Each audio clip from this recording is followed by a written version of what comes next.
नमस्कार, मैं हूं आपके साथ अर्जुन खजूरिया और आपका स्वागत है द न्यूज पर। इस वक्त की जो खबर आ रही है वो है जम्मू कश्मीर से जुड़ी हुई।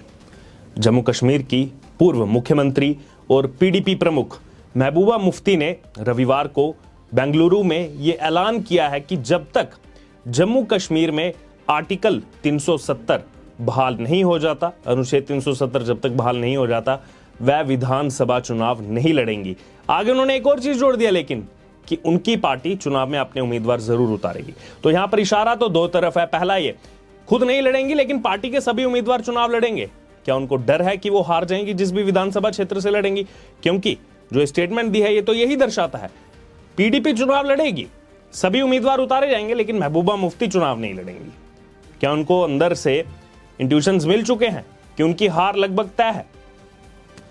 आखिरकार अनुच्छेद 370 से इतना प्यार क्यों? वो जो एक दब्बा था जम्मू कश्मीर के लिए। दरअसल महबूबा मुफ्ती ने बेंगलुरु में पत्रकारों से चर्चा के दौरान कर्नाटक सरकार के शपथ ग्रहण में कई दलों को ना बुलाने पर कहा कि कांग्रेस को अभी और त्याग करना होगा, वरना लोगों के पास दूसरे विकल्प भी मौजूद हैं। तो यहां पर महबूबा मुफ्ती का स्टैंड ही एकदम क्लियर नहीं है। एक तरफ कांग्रेस पार्टी की तारीफ भी करती हैं, दूसरी तरफ कहती हैं कि और कोई जो है विकल्पों पर जाना होगा। ये 2024 से पहले जो पूरा विपक्ष है कहीं ना कहीं एकजुटता पर आता हुआ नजर नहीं आ रहा। अलग अलग बयान आ रहे हैं, अलग थलग सा पड़ा हुआ विपक्ष दिखाई दे रहा है। इतना ही नहीं, महबूबा मुफ्ती ने बीजेपी पर भी आरोप लगाए। बीजेपी पर आरोप लगाते हुए उन्होंने कहा कि भारतीय जनता पार्टी नहीं चाहती है कि देश में कोई विपक्ष हो। जिस तरह दिल्ली सरकार को शक्तिहीन कर दिया गया है, महबूबा मुफ्ती कह रही है दिल्ली सरकार को शक्तिहीन कर दिया गया है, वैसा सबके साथ होने जा रहा है। कैसे शक्तिहीन हो गई है दिल्ली सरकार? पंजाब में भी आम आदमी पार्टी की सरकार। अरविंद केजरीवाल तो कोई विभाग ही नहीं रखते अपने पास, वो तो कहीं हस्ताक्षर ही नहीं करते हैं, उस पर कोई बात नहीं करेंगे, उस पर कुछ नहीं बोलेंगे। यहां पर उनको जो है शक्तिहीन दिखाई दे रही है। आगे महबूबा मुफ्ती जम्मू कश्मीर में होने वाली G20 समिट को लेकर कह रही हैं कि जम्मू में होने वाला G20 समिट देश का इवेंट है, लेकिन बीजेपी ने इसे हाईजैक कर लिया है। कैसे हाईजैक हो गया इवेंट? आगे कह रही हैं कि उन्होंने लोगों को कमल से बदल दिया है, जबकि लोगों को देश से जुड़ा होना चाहिए था, किसी पार्टी का नहीं। फिर आगे कह रही हैं कि ये सार्क ही है, ध्यान से सुनिएगा महबूबा मुफ्ती का स्टेटमेंट, कह रही हैं कि ये सार्क ही है जो इस क्षेत्र में हमारे देश का नेतृत्व स्थापित करेगा। यहां सार्क शिखर सम्मेलन क्यों नहीं होता ताकि हमारी समस्या का समाधान हो? पहले तो महबूबा मुफ्ती ये ध्यान में डाले G20 जो यहां पर बैठक होने जा रही है, जो ग्लोबल 20 कंट्रीज हैं उनको जम्मू कश्मीर लाया जा रहा है, वो कश्मीर के मुद्दे पर नहीं होने जा रही है। इस बात को ध्यान में डाल दीजिए महबूबा मुफ्ती जी। सार्क में, क्योंकि वो जानती हैं पाकिस्तान सार्क में शामिल है, तो उनको लाओ, उनके साथ बैठक करो, वो हमारे समस्या सुलझाएंगी। क्या समस्या सुलझाएगा पाकिस्तान? आपकी खुद की समस्या तो सुलझा नहीं पा रहा है। देश में एक हिसाब से गृह युद्ध चल रहा है, महंगाई अपनी चरम सीमा पर है, आर्मी के हेडक्वार्टर में घुस जाते, तोड़फोड़ हो जाती है, खुद तो अपने आप को संभाल ही नहीं पा रहा है पाकिस्तान, लेकिन आपको बहुत हमदर्दी है पाकिस्तान से, बहुत दुख होता है, आपको रोने लग जाती हैं आप। अब G20 पर आपको जो ये हो रहा है कि सार्क क्यों नहीं आया? आगे उन्होंने कहा कि जम्मू कश्मीर का विशेष दर्जा जो है वो संघवाद का सबसे अच्छा उदाहरण है, लेकिन अनुच्छेद 370 को खत्म करके राज्य को तोड़कर कमजोर कर दिया गया। महबूबा मुफ्ती कह रही हैं राज्य को तोड़कर कमजोर कर दिया गया। आगे कह रही हैं कि चीन अब जम्मू कश्मीर के मामलों में हस्तक्षेप कर रहा है, जो केवल पाकिस्तान करता था। धारा 370 को हटाकर भारतीय जनता पार्टी ने यही किया है।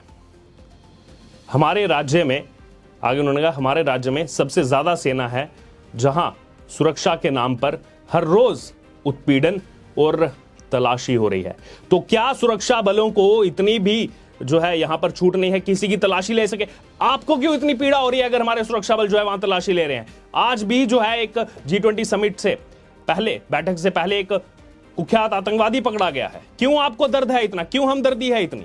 और ये जो कहा जा रहा है कि कमजोर किया गया जम्मू कश्मीर को, आप बताइए, जब आप जम्मू कश्मीर की मुख्यमंत्री थी, आपके पास वहां का जो है गृह मंत्रालय था, एक हिसाब से उसी को पूरा मैनेज कर रही थी, जम्मू कश्मीर पुलिस आपके अंडर थी। कैसे कश्मीर के अंदर पथराव किया जाता था हमारे जो है सुरक्षा बलों पर, हमारी इंडियन आर्मी पर कैसे वहां पथराव होता था, कैसे लाठियां चलाई जाती, तब आपने कुछ किया, तब जम्मू कश्मीर आपको कमजोर नहीं दिखा। आज आपको जम्मू कश्मीर कमजोर दिख रहा है। आगे कह रही हैं कि जम्मू कश्मीर अब खुली जेल बन गया है। हमारे सभी पासपोर्ट जब्त कर लिए गए हैं। अगर ये उस परिवार के साथ हो सकता है जहां से मैं मुख्यमंत्री थी, तो ये किसी के साथ भी हो सकता है। अभिमान तो इसी बात का है ना कि मैं मुख्यमंत्री थी, लेकिन उसके बाद स्टेटमेंट कैसी आती है आपकी, वो नहीं सुनी कभी आपने। आगे कह रही हैं कि इसलिए मैं धारा 370 बहाल होने तक विधानसभा चुनाव नहीं लड़ूंगी, लेकिन मेरी पार्टी जो है चुनाव में अपने उम्मीदवार उतारी। ये देखिए, ये जो घमंड है ना यहां पर महबूबा मुफ्ती का कि मैं मुख्यमंत्री थी, मेरे साथ ऐसा हो सकता है तो आम जनता के साथ कैसा होगा। आप मुख्यमंत्री थे तो अपनी स्टेटमेंट भी सुनिए। जब कहा जाता है न्यूक्लियर पावर, हाँ पाकिस्तान के पास भी न्यूक्लियर पावर है, पाकिस्तान से बात करो। ये जो है यहां पर जब डिलिमिटेशन को चैलेंज किया जाता है, उसको जब खारिज किया जाता है, तो यहां पर क्या कहती है, देखिए ये तो हिंदू बहुल राज्य बन जाएगा। खुद लोगों को तोड़ने का काम करती है, आपस में लड़ाने का काम करती हैं। क्या कर दिया आपने आपके पास जब गृह मंत्रालय था? खुद कुछ नहीं किया, लेकिन अब घमंड सामने, मैं मुख्यमंत्री थी, मेरे साथ ऐसा कैसे होता है। फिर जब नजरबंद किया जाता है तो रोने लग जाती है। फिर आगे कहती है जब सबने हार मान ली तब कर्नाटक ने पूरे देश को उम्मीद की किरण दी। कर्नाटक पिछले 5 साल नफरत और सांप्रदायिकता की राजनीति से लड़ता है। आगे कह रही हैं लेकिन यहां के लोगों ने लोकतंत्र को फिर से मौका दिया है। अब सिद्धारमैया और डीके शिव कुमार घाव भरेंगे। राहुल गांधी की भारत जोड़ो यात्रा ने कर्नाटक में जीत की नींव रख दी है। देखिए यहां पर जीत की नींव दिखाई दे रही है, भारत जोड़ो यात्रा ने जीत की नींव रख दी। गुजरात में कहां गई थी जीत की नींव? मेघालय में, त्रिपुरा में, नागालैंड में, वहां कहां गई थी जीत की नींव? अब ईवीएम पर भी ठीकरा नहीं फोड़ा जा रहा। पहले कहा जाता है ईवीएम ही जो है वो हैक हो गई है, अब ईवीएम पर कोई सवाल नहीं उठाया महबूबा मुफ्ती ने।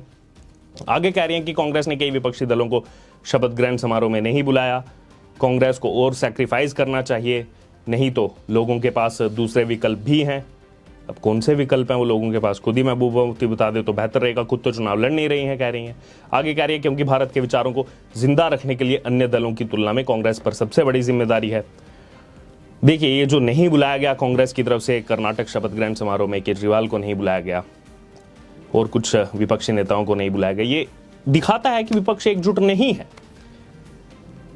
वहीं आगे बात की जाए तो दिल्ली के लिए वो कह रही हैं कि दिल्ली में जो भी हो रहा है वो सही नहीं है। वो सभी के लिए एक वेकअप कॉल बता रही हैं कि ये तो सभी के लिए एक वेकअप कॉल है। बीजेपी नहीं चाहती कि कोई विपक्ष हो। लेफ्टिनेंट गवर्नर की शक्तियों को बरकरार रखने के लिए अध्यादेश लाकर दिल्ली सरकार को शक्तिहीन कर दिया गया, महबूबा मुफ्ती कह रही हैं। आगे कह रही हैं कि ये सबके साथ होने जा रहा है। देखिए ये जो दिल्ली में चल रहा है ना, इसकी टाइमलाइन को समझना जरूरी है।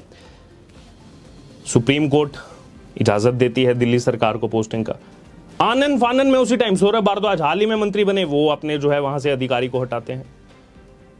एकदम से शुरू हो जाता है अधिकारियों को हटाने का सिलसिला। क्यों? ये वही अधिकारी हैं जिन्होंने दिल्ली की आम आदमी पार्टी सरकार के करप्शन को उजागर करने का काम किया है। तो कैसे इनको जो है बने रहने दे सकते हैं इनके पद पर, उस जगह पर?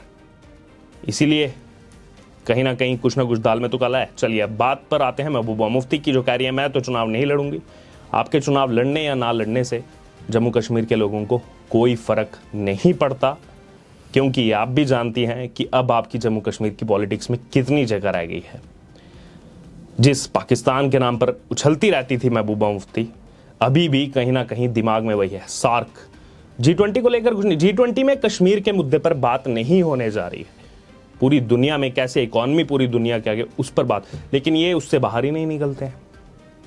कश्मीर कश्मीर कश्मीर बात क्यों नहीं करते आप पाकिस्तान ऑक्युपाइड जम्मू कश्मीर की, जो पाकिस्तान ने हथिया करके रखा है, अक्साई चीन की पाकिस्तान ने लेकर के उस चीन को जो है गिफ्ट में, चीन की बात कर रही हैं आज आप, उसके बारे में नहीं, वो उसके बारे में नहीं बात करेंगे कि वो मिलना चाहिए, वो भारत का हिस्सा है, हमारा अटूट अंग है। लेकिन ये तो चाह रही हैं कि कश्मीर भी ये समस्या ही बना हुआ है। खुद तो कभी कुछ किया नहीं, इतने साल जो है सत्ता में बैठ करके मलाई खाई। बहरहाल ये जो महबूबा मुफ्ती की स्टेटमेंट्स कही जाए या फिर बौखलाहट कही जाए, वो आप पर है। आपकी क्या प्रतिक्रिया है इस पर, आप जरूर हमारे साथ कमेंट बॉक्स में शेयर करें और इससे जुड़े हर एक अपडेट के लिए बने रहिए द न्यूज़ पर। मैं हूं आपके साथ अर्जुन खजूरिया, धन्यवाद।